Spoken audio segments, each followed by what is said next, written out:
Hey everyone, so I'm out walking in the woods today with the dog, Lirag, and I thought it a good place to talk through my latest pickups, what I've got recently and what I'm really excited to add to my TBR. There's something about being in the woods or being in the hills that just puts me in the right headspace.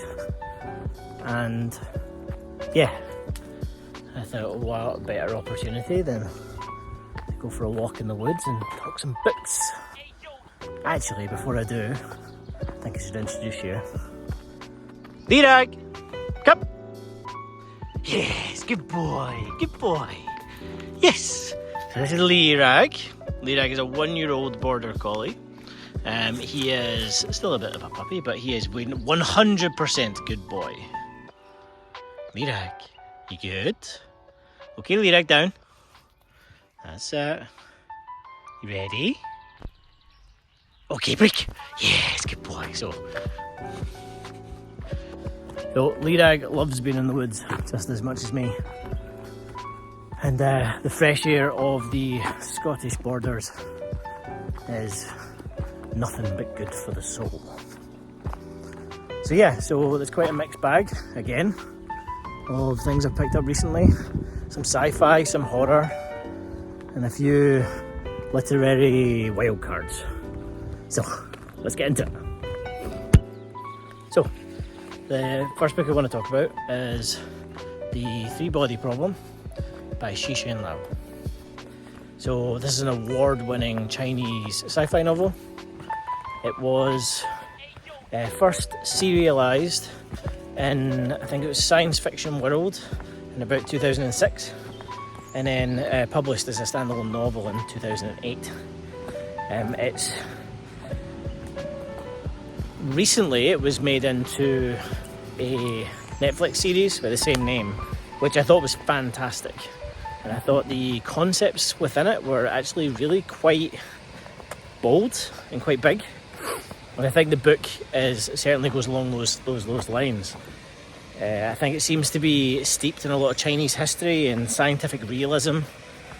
It's, let's call it a big brainy book that takes a lot of quite hard concepts and really makes something really interesting and fresh from it. I'm super excited about this. I quite like a lot of popular science and popular science. So I like a lot of things that are conceptually hard to understand, and actually part of the fun for me is really about trying to understand them. So Three-Body Problem I'm really looking forward to. It's the first in a trilogy, so I think I need to get through another couple of series first before I add this properly to the TBR. So yeah, looking forward to it though.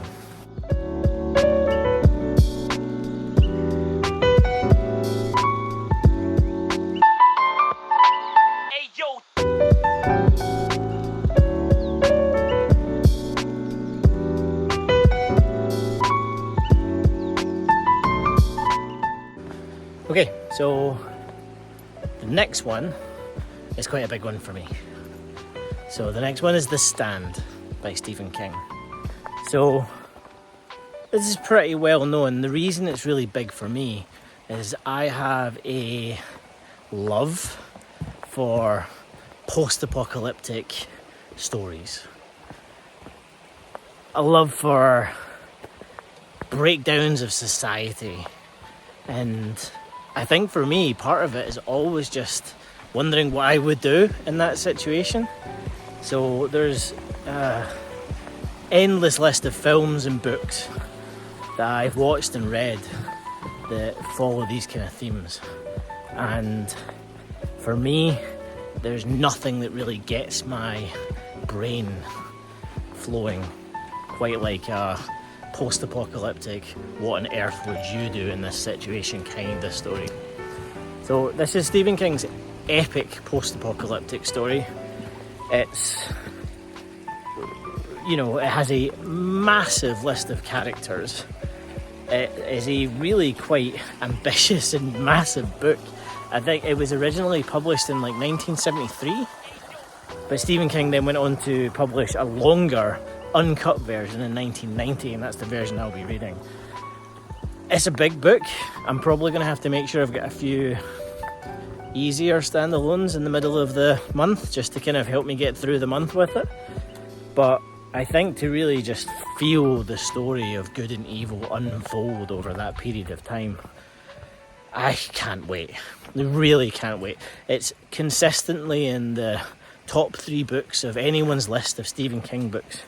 It's a lot of the time in everyone's top 10 books of all time. So for me to be a real fan of the genre and to not have read it yet and to be in the prime of my reading life, I cannot wait to get stuck into this one. I really think I might pull this into next month's TBR because it's a bucket list book for me. Yeah, I can't wait for this one.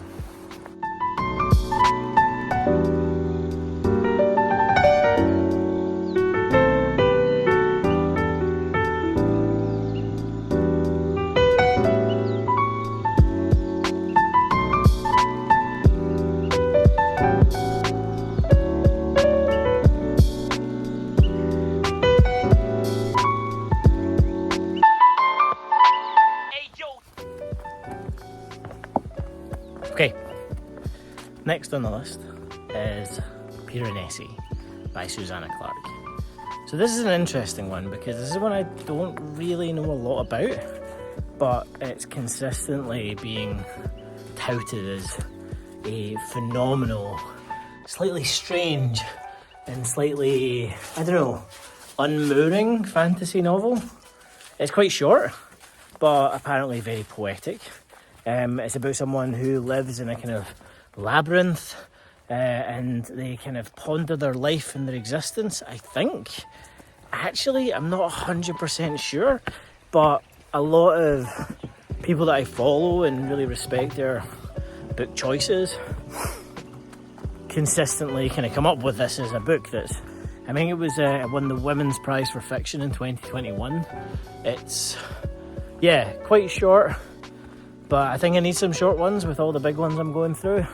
And I need something that's really going to feel kind of poetic. And apparently the prose is really phenomenal. I think Susanna Clarke's other novel, the prose is quite heavy and quite different as well. So yeah, I'm really looking forward to this. I think it's going to be a good, what do you call it, like a good palate cleanser in between some of the kind of larger stories that I'm going through at the moment. Yeah, really looking forward to this one. Heard nothing but good things. We'll definitely add it to a TBR fairly soon. Lita, come on. Come. Yes, good boy.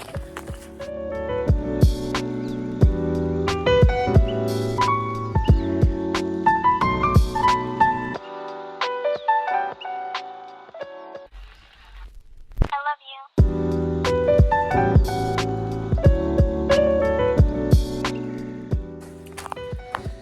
Next up is The Power of the Dog by Dawn Winslow. So this is a kind of gritty cartel crime thriller. It's epic, violent, deeply political. It spans decades of a drug war between the Mexican cartel and the DEA. It's based on real events. It's often been described, check this, as the godfather of narco thrillers. How amazing does that sound? I think for me, I'm, always in love with fantasy and science fiction and the fantastical and just interesting concepts. But the reason I'm really looking forward to this is the idea of being able to get lost in something that feels real and something that is within the confines of reality. Yeah, I think this is going to be a really interesting one. Winslow has been kind of heralded, or not heralded, he's been, applauded for his kind of journalistic writing style and his kind of cinematic prose. I think this is going to be really fantastic. I don't think it's going to be very light reading. I think it's going to be very hard and very heavy. but I think to kind of intersperse all the fantastical sci-fi drama that I deal with on a regular basis, I think this is going to be just the tonic to freshen my brain before I start some other epic fantasy series. Yeah, this is going to be a good one.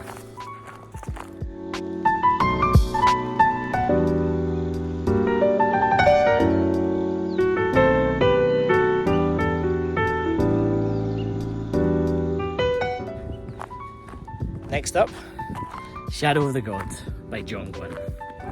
So, Norse-inspired fantasy featuring gods, monsters, and epic battles. Think Vikings meets The Witcher. It's a dark fantasy, high emotional stakes, and yeah, I'll be honest, I've never read any John Glen. I know that his other sagas come up quite often in terms of, you know, a lot of kind of top lists of fantasy series.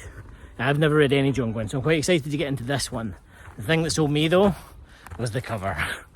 The cover with the dude squaring off to this massive dragon. It just felt very, I mean, for me, it felt quite Celtic. But yeah, this kind of, you know, Norse mythology laced fantasy drama sounds fantastic. Yeah, this will definitely be a good one. But again, another series. So this is the first in the Bloodsworn series, Bloodsworn Saga, which is a 3-book trilogy, but it's another series.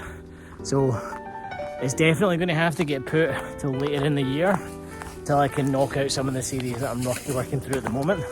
Like currently going through the Farseer trilogy, the Red Rising series. I want to start the Three Body Problem. I've got Game of Thrones sitting there.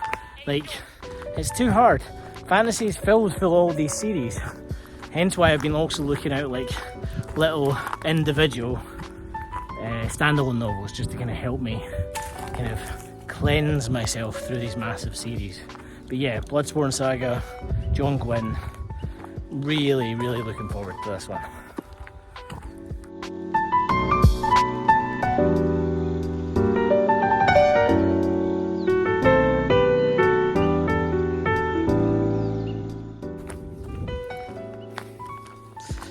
Finally, speaking of standalones to help me through the series, Between Two Fires by Christopher Beelman.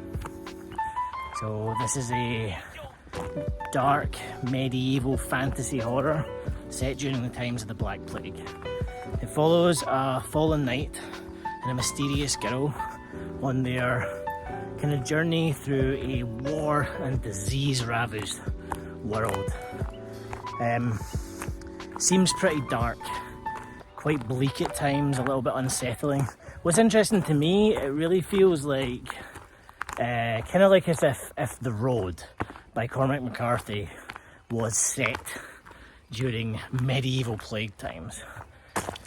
This feels like it's going to be a pretty dark one. Mixes a lot of kind of, yeah, dark fantasy, cosmic horror. The reason I picked this up is because, again, I probably wouldn't have came across this, but it seems to have picked up as a little bit of a cult favourite of a lot of you out there that are kind of publishing their lists of favourite books of the month and favourite books of the year, and this has came up a few times. And again, the cover really sold it to me, but the story itself sounds really dark, and it sounds like a bit of a kind of dark fantastical horror. It's maybe a little bit more literary, and yeah, it seems to have gotten quite a lot of high praise from a lot of people.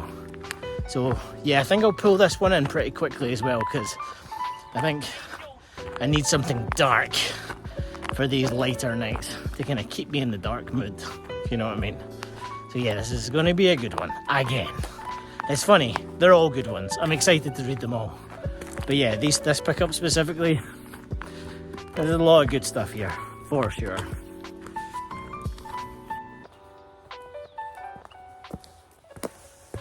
So, yeah, that's all the stuff that I've picked up recently. There's some really good things there. I think, like, you know, I don't just buy new stuff. You know, I've bought second hand. I get stuff from charity shops here in the UK as well. But yeah, I think it really curated a nice little haul of books that I'm really excited to kind of dig into. Some of them are almost too exciting because there are more series that I need to wait a little bit further to kind of really dig into. But I think what I've enjoyed most of all is actually getting out here and getting into the woods. Yeah, being able to talk about it and think about it and yeah, spread some of the love for some of the things that I've picked up recently. And to introduce you to the dog too. Leroy, come. Leroy, come. Come here. He's too busy. He's away. He's away sniffing. He's enjoying himself. But yeah, so yeah, I've really enjoyed being out here. Let me know if you like the look of any of these. If you've read any of these, no spoilers, but you know, let us know in the comments how you got on and if you enjoyed it.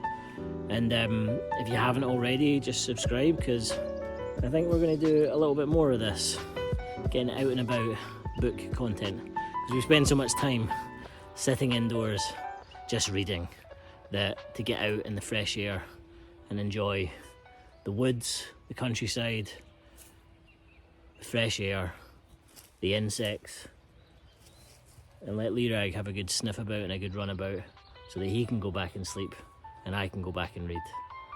Yeah, if you haven't already, subscribe to the channel, you'll find out some more. Give us a like, let us know if you've got any more recommendations of things that I should pick up. And yeah, catch you on the next one.